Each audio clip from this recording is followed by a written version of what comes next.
Hey guys, I have a 2011 BMW. It's a 328i. This guy has a lot of problem. Customer brought the car for me. Car wasn't started, and everything had a camshaft sensor, position sensor, and it says that the CAS, the CAS CAS wasn't working properly, so I had to reset it as well.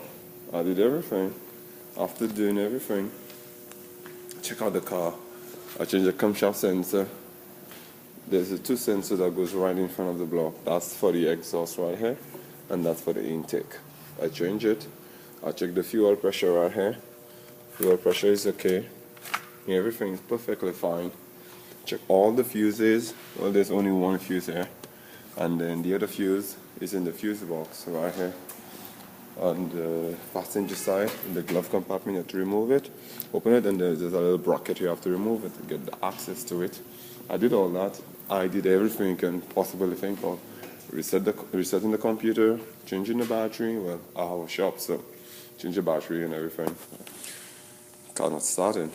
And the final thing that I did was just to confirm, because when I turned it over, it says that cylinder 1 is pretty good. But I went on and checked the compression in all of the cylinder, because I have a six cylinder, 1, 2, 3, 4, 5, 6. After doing everything, then I came to this. This is the old sensor that I changed. This is the old sensor, the camshaft sensor. Exhaust and intake is the same. You can switch them. They're all the same. Okay.